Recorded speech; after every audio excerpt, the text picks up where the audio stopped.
C'est une bonne question. Je pense que le premier frein que j'ai pu avoir, il est d'abord psychologique. Pourquoi? Parce que je me revois par exemple en terminale, en train de vouloir embrasser une filière scientifique et ma mère qui ne comprenait pas, qui me disait que c'était pas c'était pas une filière pour une femme. Donc, je pense que le premier frein, il vient d'abord de là, c'est-à-dire qu'il faut, ça va aussi dans l'ambition de s'assumer, hein. Il faut pouvoir en fait convaincre les personnes qu'il y a autour. Il faut pouvoir soi-même être sûr de ce qu'on veut faire. Donc, une fois que je suis allée en seconde scientifique, ensuite terminale C, ben, il fallait choisir une filière et un métier. Et là, tout de suite, je dis, je veux être pilote. Et pareil, deuxième frein, on me dit, ben non, tu es une femme, tu vas être pilote, tu pourras jamais avoir un enfant, tu pourras pas être mariée, tu pourras pas construire un foyer parce que c'est pas un métier pour une femme. Donc, je pense que le premier frein, il est là.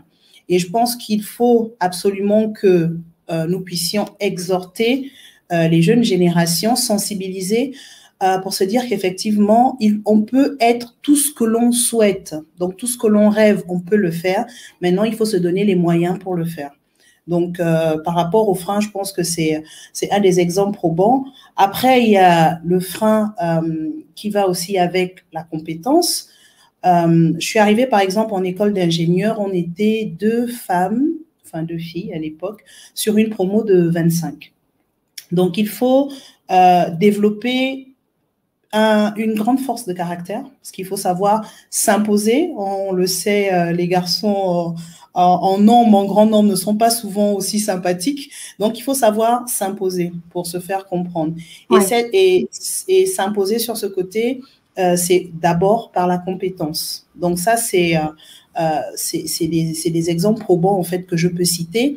Maintenant, en termes d'expérience, par exemple, au niveau de la compétence, quand je suis arrivée, par exemple, en école d'ingénieur, moi, je revenais du Gabon, je me retrouve avec des étudiants d'origine française qui ont fait tout leur cursus en France. Donc, il y a une certaine avance, surtout sur le plan informatique, qui connaissent déjà manipuler un ordinateur, qui savent coder, qui ont déjà eu quelques bribes de langage C, etc., de programmation. Chose que nous, au Gabon, on n'avait absolument pas, parce que moi, j'ai fait un établissement public de la 6e en terminale. Donc, des cours d'informatique, vous n'en avez pas, vous n'avez pas d'ordinateur. Et donc, il a fallu que je prenne sur moi pour que j'aille m'asseoir avec mon prof à l'époque et que je lui dise clairement que je suis larguée. Et lui, il a trouvé que c'était très bien parce qu'il m'a du coup donné des cours, il m'a coaché en dehors.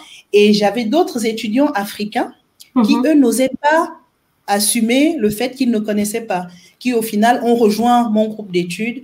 Et ça a fait qu'on a fini major de nos promotions. Donc, c'est des exemples, en fait, pour dire qu'il faut se donner les moyens, en fait, de réussir. Et en tant que femme, on doit vraiment se dire que la compétence doit primer au-delà de